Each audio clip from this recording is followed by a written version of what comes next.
Welcome back to Get Lowered, guys. Today, we got a special for you. We are going to look at my man, Eric Hapt's Stunt Dyna. And we're going to go over what it takes to make a Stunt Dyna in 2026.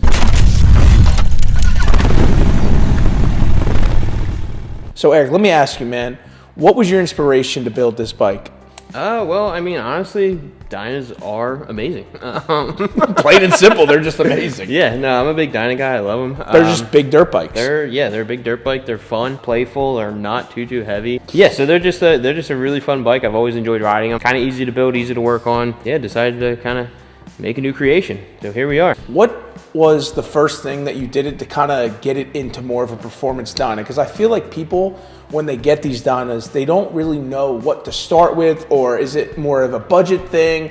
Like, what is one thing that you could do to kind of just make it right away performance oriented? The engines really are a decent power. First thing I would attack, and what we did on this bike here, was suspension. So again, being it was a little bit of a Facebook deal, first thing we did was the front suspension. Seals were absolutely blown out on this thing. So that was our first order of business. Did a race tech kit in this one with their gold valve emulators, a nice little kit to do. Paired it up with Burley's preload adjusters, so you can kind of set where you want that spring stiffness to be at, such kind of your ride height. So really nice combination there. So that took care of the front, and then going back to the rear, we did the RWD shocks. They're just about the tallest ones you can get on the bike. Gives that performance look. Yeah, gives you the ground clearance. RWDs, they're a great shock. Just kind of gets the chassis sitting right to where it should be for kind of the riding that I like to do and what we're going to be putting this thing through. So that was our start, and then kind of worked from there. One of the most important things when I'm building a bike has to be the seat. I think a seat is super important. So why don't you talk about the seat? Yeah, for sure. So that is a Saddleman. That's their step-up seat in the tuck and roll version. So really good seat there. Really keeps you locked in. Any of that kind of style seat is a great seat to go with. Really keeps you in a good kind of attack type position. More of a, like, up front dirt bike. Yeah. And with Saddleman, it kind of gets you sitting up, in my opinion, I feel like just a little bit like taller. So you kind of sitting a little bit more on top of the bike. Yeah, that was kind of second order of business there.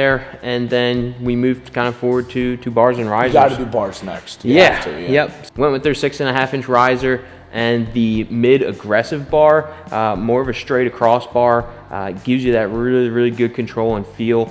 Good feedback from the bike too. Let me ask you this, Eric. How tall are you? Yeah, I'm about 5'7", so I'm not the tallest lad out there. Everything feels good right there, because I think a lot of people, when they are building these bikes, they don't have a good reference point. Coming from dirt bike type background, kind of having more of that straight across bar, not being kind of in that wheelbarrow position. That's a good point. Yeah, as most like stock bars kind of are. Did narrow these ones down just a skosh. These are the throttle by wire bars, but obviously this is not a throttle by wire bike, so we did lop off 1/2 inch on the other side, and I just narrowed them up again just slightly, because with the notch for the throttle by wire, it's a little bit shorter on this side. So yeah, feels really good. Just topped it off with the good old thrashing bag. Never know when you're carrying cameras. Some goodies, snacks. Yeah, a little road snack, a little roadside. Do I see a little reservoir up there? That might just be a small little reservoir up there.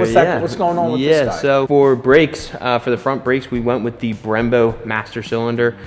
Great setup there. Paired it with the OEM stock takeoffs off the baggers, the calipers. So the combination of the Brembo Master, the Brembo calipers up front, you're able to run then the 11.8-inch rotor. So a nice little small upgrade there. Did G-brakes for the pads and rotors. Really good stopping performance. And then to be able to mount the rear, that's Ramjet Racing. That's their mount. Get that 08 plus rear bagger caliper on there. So really dialed on the braking performance on this. Run me through the bunking setup that you have on this, because I think crash bars, when you're building a stunt bike, should be at the tippy top of the list, because you don't want to be messing up these 03 beautiful tins. Fair enough. Yeah, for sure. So we are running the bunking crash bar up front.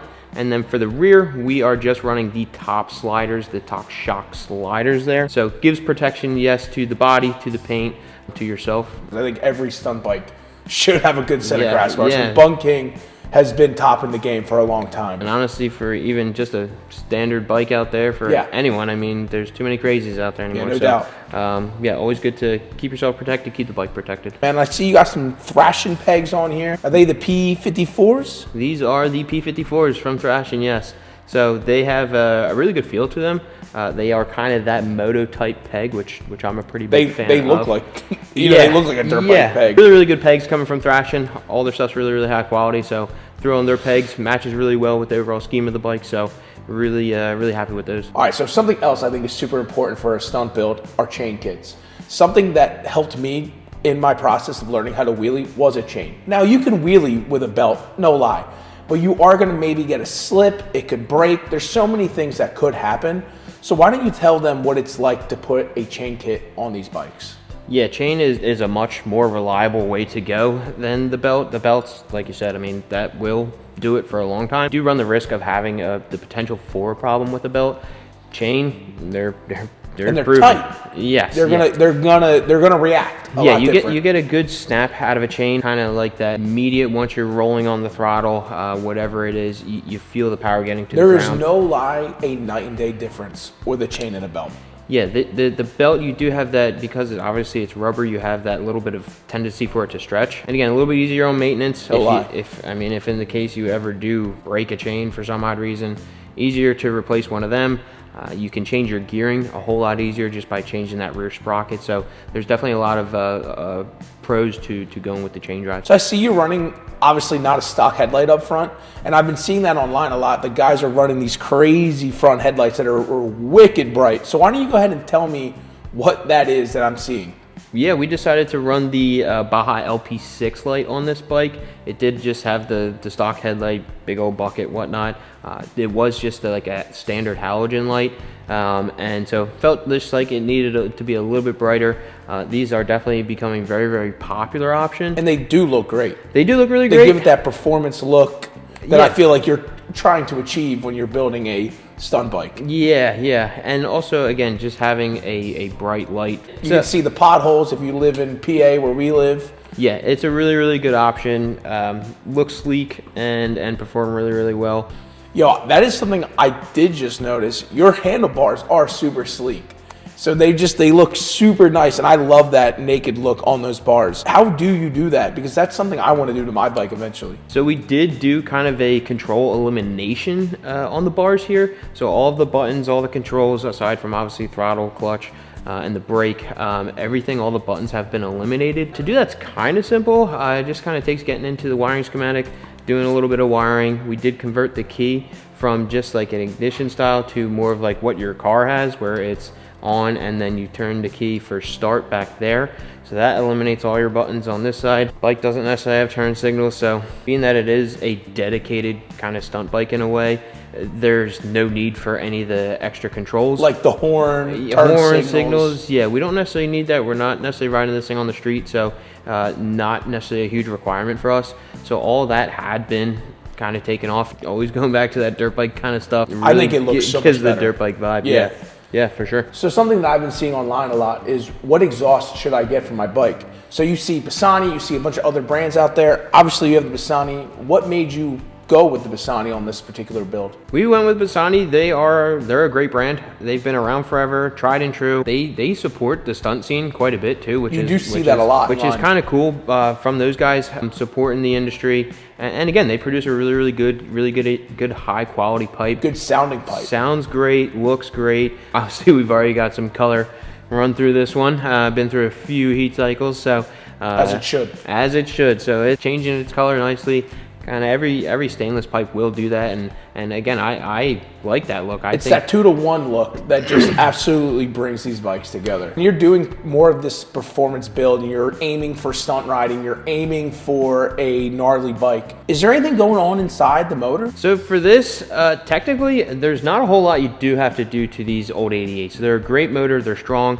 These early model ones, there was kind of a little bit of an issue with their cam chain tensioners. So Fueling offers a great kit to go with to kind of convert to the new style, hydraulic style tensioners, really solid setup. You get a different cam with it too. It's not anything crazy, it's a mild cam. So super strong there to go with their cam chest kit. And that eliminates any of those headaches, any of those problems. Better oil supply, better oil pressure.